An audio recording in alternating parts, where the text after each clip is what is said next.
Hello friends, इस video lecture में BA BSc 5th semester geography major paper second paper basic of remote sensing and GIS के question paper का answer की लेकर आए हैं। इस वीडियो में आप सभी लास्ट तक बने रहिए क्योंकि आप सबके लिए ये बहुत ही इम्पोर्टेंट होने वाला है आपके एग्ज़ाम्स के अकॉर्डिंग। इसमें जो भी क्वेश्चंस जिस भी टॉपिक और यूनिट से आए हैं उन सभी यूनिट के चैप्टर्स जो हैं मैंने वीडियो में अपलोड कर रखे हैं। प्लेलिस्ट में आप मेरे जाकर देख सकते हैं। Remote sensing and GIS 5th semester का प्लेलिस्ट बना है, उसमें पूरे बुक के कंटेंट आपको मिल जाएंगे और साथ में एक्स्ट्रा क्वेश्चंस के साथ साथ एक्स्ट्रा इम्पॉर्टेंट टॉपिक्स भी बताए गए हैं। साथ में प्रीवियस ईयर क्वेश्चन पेपर का भी बताया गया है। तो यहाँ पर हम देखेंगे इस वीडियो में कि क्वेश्चंस के जो आंसर्स हैं प्रीवियस ईयर क्वेश्चन पेपर के, उसमें के आंसर हम किस तरीके से बताएं, किस तरीके से लिखेंगे। तो यहाँ पर जो टाइमिंग दिया है 2 घंटा और टोटल मार्क्स 75 है। तो आपका भी इस बार टाइमिंग जो वही है। और सेक्शन 3 दिए हुए हैं, section A, section B, section C. तो सेक्शन ए देखते हैं फटाफट। सेक्शन ए में 5 क्वेश्चन दिए हैं, पाँचों क्वेश्चन आपको पूरे करने हैं, 50 वर्ड में लिखने हैं और एक क्वेश्चन का 2 नंबर है। तो सेक्शन ए के पहले क्वेश्चंस को हम देखेंगे। तो पहला क्वेश्चन है सुदूर संवेदन की परिभाषा लिखिए। दूसरा है बैंड क्या है। तीसरा है भौगोलिक सूचना प्रणाली की परिभाषा। चौथा है संवेदकों का क्या उपयोग है, सेंसस का क्या यूज़ है। फिर 5वां है जीआईएस पैकेज क्या होता है, यह आपको बताना है। फिर सेक्शन बी देखेंगे। सेक्शन बी में आपको 8 प्रश्न दिए होंगे, 8 में से आपको 5 करने हैं। कोई भी आप 5 कर सकते हैं, ये आपके ऊपर चॉइस है कि आप कौन सा कर सकते हैं या आपको कौन से क्वेश्चंस का आंसर जो है एग्जैक्ट आ रहा है। ठीक, और इसकी वर्ड लिमिट है 100 शब्द में करने होते हैं सेक्शन बी को। तो 8 में से किन्हीं 5 को करना है। तो इसमें पहला दिया है उपग्रह के प्रकार का वर्णन कीजिए। ठीक, दूसरा है सुदूर संवेदन में विद्युत चुम्बकीय विकिरण का क्या उपयोग है। तीसरा है विभेदन एवं उसके प्रकारों का वर्णन कीजिए। चौथा है सुदूर संवेदन में दृश्य प्रतिबिंब विश्लेषण के तत्व क्या है। फिर 5वां है भूमि उपयोग मानचित्रण में सुदूर संवेदन के अनुप्रयोगों का वर्णन कीजिए। तो यह भूमि उपयोग मानचित्रण में सुदूर संवेदन के उपयोग का वर्णन अगर आपको पढ़ना है तो चैप्टर नंबर 7 में जाएँ, आप चैप्टर नंबर 7 से पढ़ सकते हैं।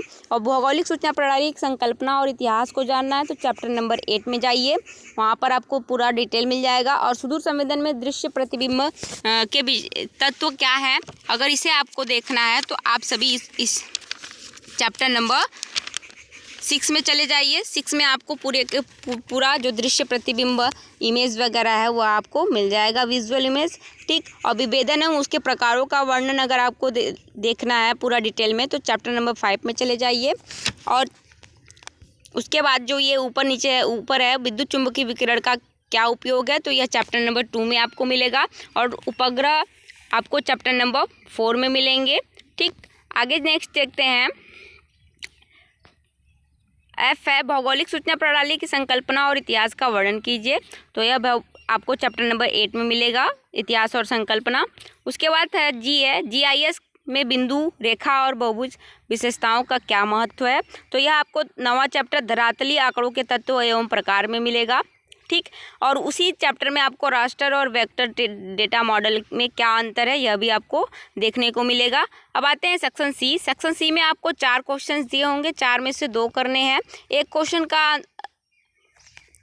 मार्क्स है 20 मार्क्स के हैं और वर्ड लिमिट है 400 शब्द, 400 वर्ड्स। तो पहला क्वेश्चन देखते हैं, सुदूर संवेदन के ऐतिहासिक विकास का वर्णन कीजिए। तो सुदूर संवेदन के ऐतिहासिक विकास को आप चैप्टर नंबर 1 में देख लीजिएगा, जो कि प्लेलिस्ट में मैंने पूरे के पूरे यूनिट के चैप्टर्स वाइज क्या है वीडियो अपलोड कर रखे हैं बुक के कंटेंट।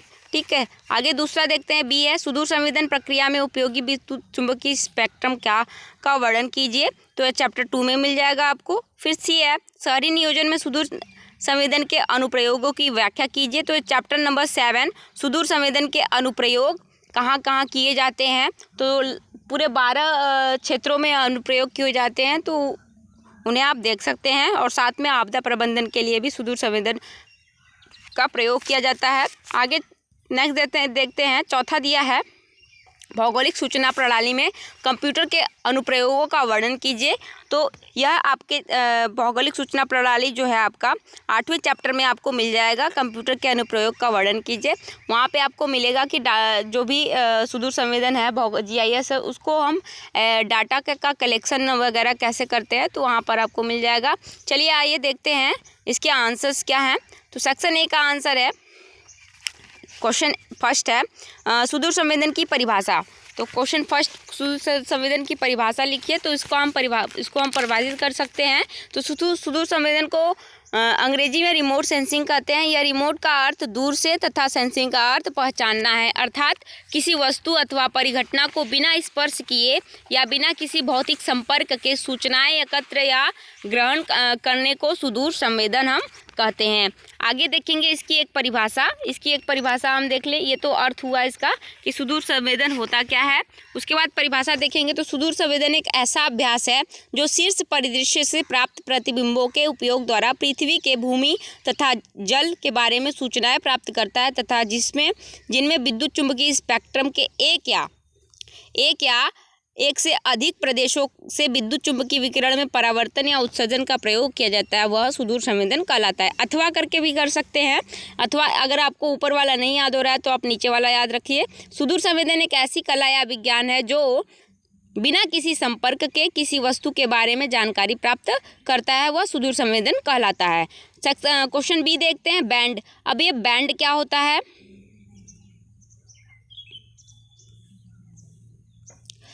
क्वेश्चन फर्स्ट का बी है, व्हाट इज बैंड। तो बैंड क्या होता है? तो रिमोट सेंसिंग में बैंड जो है विद्युत चुम्बकीय स्पेक्ट्रम में तरंग दैर्घ्य की एक सीमा होती है जिसे सेंसर से पहचान सकता है। सेंसर क्या करता है? पहचान सकता है। ठीक, आगे देखते हैं, परावर्तित या विकिरित विद्युत चुम्बकीय ऊर्जा के स्पेक्ट्रम में एक तरंगदैर्घ्य रेंज जिसके प्रति रिमोट सेंसर संवेदनशील होता है। उदाहरण के लिए स्पेक्ट्रल बैंड, थर्मल बैंड, अवरक्त बैंड, लाल व हरा, नीला बैंड, जो ये सब क्या है, बैंड जो है वो सेंसर का काम करते हैं। किसी भी ऑब्जेक्ट को देखकर उसके रंग रूप को, उसके दूरी डिस्टेंस वगैरह को क्या करते हैं? मेजरमेंट करते हैं। उसके टेम्परेचर वगैरह को ये लोग क्या करते हैं? ये सेंसर्स बताते हैं, सूचना देते हैं। अब आगे देखते हैं क्वेश्चन नंबर 1 का सी, भौगोलिक सूचना प्रणाली की परिभाषा क्या थी। तो भौगोलिक सूचना प्रणाली की परिभाषा जियोग्राफिकल इंफॉर्मेशन सिस्टम GIS, जिसका फुल फॉर्म यह होता है। आगे देखते हैं भौगोलिक सूचना प्रणाली, पहले हम परिचय इसका देखेंगे, इंट्रोडक्शन की GIS होता क्या है। तो भौगोलिक सूचना प्रणाली भौगोलिक आंकड़ों तथा सूचनाओं के एकत्रीकरण, विश्लेषण व मानचित्रण की एक कंप्यूटर आधारित तकनीक है जिसे GIS कहते हैं। इस शब्द का सर्वप्रथम उपयोग मार्कल डेली एवं डेवन मार्वल ने 1965 ईस्वी में किया। इनके अनुसार भौगोलिक सूचना प्रणाली की परिभाषा देखते हैं। तो भौगोलिक सूचना प्रणाली या तंत्र क्षेत्रीय सूचना संग्रहण, विश्लेषण और प्रदर्शन का एक तंत्र होता है जिसके द्वारा कई क्षेत्रों की भौगोलिक सूचनाओं को अर्जित कर उनका विश्लेषण और पुनः प्राप्ति और समस्या के समाधान हेतु प्रयोग होती है। परिभाषा देखते हैं। तो परिभाषा दिया है, भौगोलिक सूचना तंत्र एक कंप्यूटर आधारित तंत्र है जो भूस्थानिक आंकड़ों और उनका संचालन में 4 क्षमताएं प्रस्तुत करती है, जिनमें पहला है अंतर्गामी इनपुट, दूसरा है आंकड़ा प्रबंधन डाटा मैनेजमेंट, और तीसरा है परिचालन व विश्लेषण मैनिपुलेशन एंड एनालिसिस, और चौथा है निर्गतगामी आउटपुट प्रमुख है। तो आंकड़ों के भूस्थानिक आंकड़ों के संचालन के लिए 4 क्षमताएं होती है। पहला इनपुट, दूसरा डाटा मैनेजमेंट, तीसरा मैनिपुलेशन एंड एनालिसिस और चौथा आउटपुट। आगे देखते हैं, जब तक हम इनपुट नहीं देंगे तब तक हमको आउटपुट नहीं मिलेगा, इसीलिए हमें सबसे पहले प्रोसेस में इनपुट को डालना पड़ता है। आगे देखेंगे अथवा करके है कि अगर आपको ये ऊपर वाला याद नहीं हो रहा है तो दूसरा अथवा करके दिया है कि भौगोलिक सूचना प्रणाली GIS जो है जियोग्राफिकल इंफॉर्मेशन सिस्टम भौगोलिक अथवा स्थानिक आंकड़ों की प्रविष्टि संग्रह, परिचालन, विश्लेषण तथा प्रदर्शित करने वाली एक प्रणाली है जिसे हम भौगोलिक सूचना प्रणाली या तंत्र कहते हैं। आगे नेक्स्ट क्वेश्चन देखते हैं, क्वेश्चन नंबर 1 का डी, संवेदकों का क्या उपयोग है। संवेदकों, तो संवेदक को सेंसर कहते हैं। What is the use of sensor. तो सेंसर जो होता है हमारे अंदर भी होता है, मनुष्य के अंदर भी होता है, और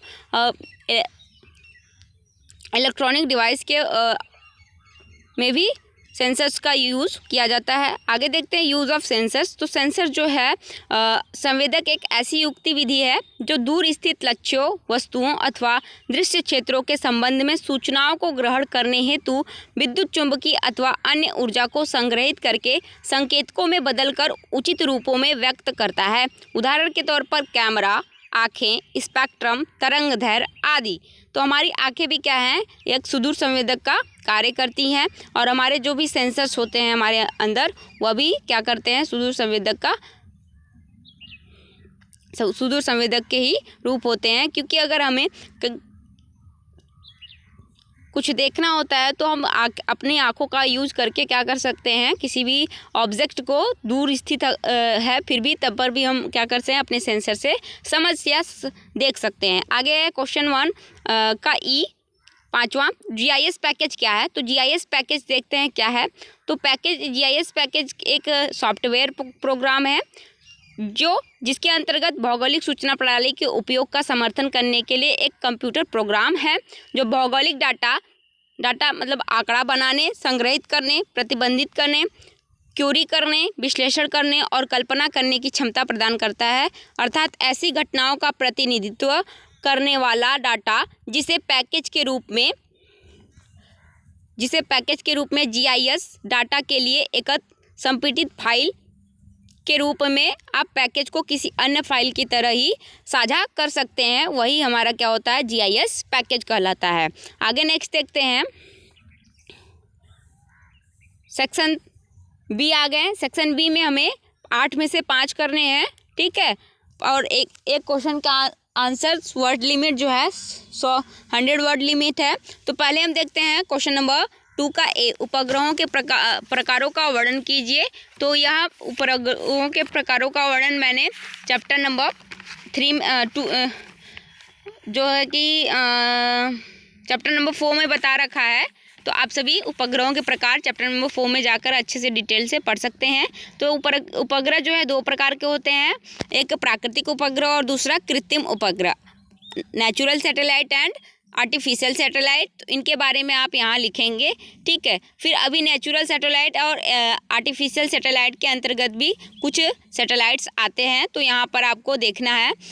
तो यहाँ पे आपको बता रहा है कि कृत्रिम आर्टिफिशियल सैटेलाइट जो मनुष्यों द्वारा बनाया गया है, यहाँ पर सोवियत संघ ने स्पुतनिक 1 को बनाया, USA ने एक्सप्लोरर 1 को बनाया, फ्रांस ने आस्तेनिक A1 को बनाया, जापान ने ओशनु बनाया, चीन ने चीन 1 बनाया और भारत ने रोहिणी या IRS-1 बनाया, जो कि इनके प्रक्षेपण पर तिथि भी डेट भी दिया हुआ है कि यह कब यूज़ करने के लिए तैयार हो गए थे, कब बनकर तैयार हुए थे और इनका प्रयोग कब किया गया था, यहाँ पे दिया हुआ है। तो कृत्रिम उपग्रह में आप सभी का जो कि नेचुरल उपग्रह जो है वो सब प्लैनेट्स के नेचुरल सैटेलाइट जैसे अपने अर्थ का नेचुरल सैटेलाइट मून है, वैसे ही मनुष्यों ने इंटरनेट के जरिए क्या किया है कि नए मतलब सैटेलाइट्स जो बनाए हैं GIS को बनाए रखने के लिए, GIS के मदद के लिए सैटेलाइट्स बनाए गए हैं, जिसके माध्यम से हम किसी भी सुदूर स्थित ऑब्जेक्ट को क्या कर सकते हैं, लोकेट कर सकते हैं, देख सकते हैं। तो उसके लिए पहला भूतालिक उपग्रह जियोक्रोरिस सैटेलाइट, तो पृथ्वी के परिभ्रमण से समानता वाले वेग से चलने वाले उपग्रह को भूतालिक या भूस्थिर उपग्रह कहा जाता है। फिर उसके बाद अभी पहला इसमें दिया है कृत्रिम उपग्रह में। फिर ये भूतालिक उपग्रह तथा उनके लक्षण किस तरीके से होते हैं, यहाँ हर एक देश के अलग अलग उपग्रह के नाम दिए हैं और उसके अनुसार जो कार्य किए जाते हैं वो कहाँ कौन कवर करता है। तो भारत में इंसेक्ट जो है कि कहाँ पर रहता है, हिंद महासागर को कवर करता है, ठीक है। आगे नेक्स्ट देखते हैं। फिर है सूर्यकालिक उपग्रह। फिर नेक्स्ट है भू संसाधन उपग्रह। भू संसाधन उपग्रह में भी 2 आते हैं, मनुष्य युक्त भू संसाधन उपग्रह और मनुष्य रहित भू संसाधन उपग्रह, इसे भी देख लेंगे। फिर नेक्स्ट क्वेश्चन हम आते हैं, देखते हैं। नेक्स्ट क्वेश्चन दूसरा है बी, सुदूर संवेदन में विद्युत चुम्बकीय विकिरण का क्या उपयोग है। तो विद्युत चुम्बकीय उपकरण का उपयोग हम यहाँ इस तरीके से देख लेंगे।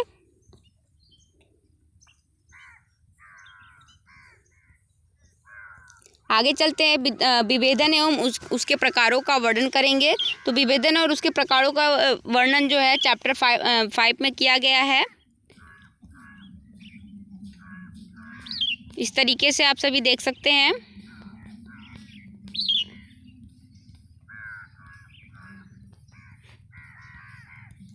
नेक्स्ट क्वेश्चन में आएंगे, क्वेश्चन नंबर डी, सुदूर संवेदन में दृश्य प्रतिबिंब विश्लेषण के तत्व क्या हैं। तो चैप्टर नंबर जो आप है वह 6 में देख सकते हैं कि दृश्य प्रतिबिंब विश्लेषण के तत्व किस प्रकार दिए हुए हैं। नेक्स्ट है क्वेश्चन नंबर ई, भूमि उपयोग मानचित्रण में सुदूर संवेदन के अनुप्रयोगों का वर्णन कीजिए। तो यह आप चैप्टर नंबर 7 सुदूर संवेदन के अनुप्रयोग में देख सकते हैं। तो भूमि प्रयोग जो है सुदूर संवेदन में किस प्रकार किया जाता है। नेक्स्ट क्वेश्चन है, भौगोलिक सूचना प्रणाली की संकल्पना और इतिहास का वर्णन कीजिए। तो भौगोलिक सूचना प्रणाली की अवधारणा, तो इसकी प्रणाली की अवधारणा या संकल्पना concept of geographical information system को यहाँ पे इसके संकल्पना को बताया गया है। पहले इसका परिचय दिया है, फिर उसके बाद उसके बारे में बताया गया है। फिर संकल्पना के साथ साथ हम इसका विकास देखेंगे कि भौगोलिक सूचना प्रणाली का विकास किस तरीके से हुआ है। तो भौगोलिक सूचना प्रणाली का इतिहास सन 1960 से प्रारंभ होता है। जब से कंप्यूटर पर भौगोलिक सूचना प्रणाली का प्रयोग होने लगा, तभी से यह तकनीक प्रारंभ में आई थी। इससे पहले यह प्रक्रिया हस्तचालित थी, जिसका इतिहास 100 वर्ष पहले का है। शुरू में इसका विकास उत्तरी अमेरिका में विभिन्न संस्थाओं के माध्यम से किया गया। इन मुख्य संस्थानों में संयुक्त राज्य अमेरिका का सांख्यिकी bureau, USA bureau of the census, संयुक्त राज्य अमेरिका भूगर्भिक survey, US geological survey, hard laboratory for computer graphics एवं पर्यावरण प्रणाली अनुसंधान संस्थान है। आगे देखते हैं, यह भौगोलिक सूचना प्रणाली विकास के कुछ चरण दिए हुए हैं। इस तरीके से भौगोलिक सूचना प्रणाली का विकास हुआ। आगे नेक्स्ट देखेंगे, जीआईएस में बिंदु, रेखा और बहुभुज विशेषताओं का महत्व क्या है। तो यह आप चैप्टर नंबर 9 में जाकर देख सकते हैं।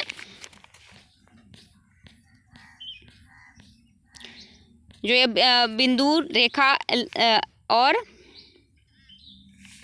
बहुभुज, पॉइंट, लाइन और एरिया को बताने के लिए क्या किया जाता है, बहुभुज और रेखा का वर्णन किया जाता है। बिंदु जो है वह किसी भी नलकूप, अधिवास और नगर क्षेत्र को बताने के लिए किया जाता है, और लाइन का, रेखा का उपयोग किसी सड़क, नदी या रेलवे लाइन को बताने के लिए किया जाता है, और बहुभुज जो है उसका प्रयोग किसी बड़े क्षेत्र या मैदान को बताने के लिए किया जाता है। आगे देखते हैं नेक्स्ट क्वेश्चन, रास्टर और वेक्टर डेटा मॉडल में क्या अंतर है। तो रास्टर और वेक्टर डेटा मॉडल जो आपको है चैप्टर नंबर 9 में ही मिलेगा। यहाँ पे कुछ लगभग 15 अंतर बताए गए हुए हैं। इस तरीके से इसे आप नोट कर सकते हैं, लिख सकते हैं एग्जाम में अपने। नेक्स्ट देखते हैं सेक्शन सी। सेक्शन सी में आपको 4 क्वेश्चन दिए हैं, जिसमें से आपको 2 करने हैं। लॉन्ग टाइम आंसर है। तो यहाँ पे 400 वर्ड, एक क्वेश्चन 400 वर्ड में लिखने हैं। पहला क्वेश्चन देखते हैं, तो सुदूर संवेदन के ऐतिहासिक विकास का वर्णन कीजिए। सुदूर संवेदन का ऐतिहासिक विकास का वर्णन जो है वो चैप्टर नंबर 1 में मिलेगा आप सभी को। नेक्स्ट क्वेश्चन आते हैं, देखते हैं। नेक्स्ट क्वेश्चन दिया है क्वेश्चन नंबर बी, थर्ड का बी है, सुदूर संवेदन प्रक्रिया में उपयोगी विद्युत चुंबकीय स्पेक्ट्रम का वर्णन कीजिए। तो यह आप चैप्टर नंबर 2 में देख सकते हैं।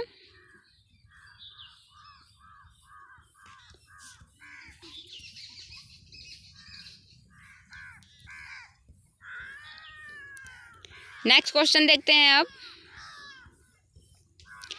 क्वेश्चन नंबर सी, शहरी नियोजन में सुदूर संवेदन के अनुप्रयोग की व्याख्या कीजिए। तो यह चैप्टर नंबर 7 में आएगा।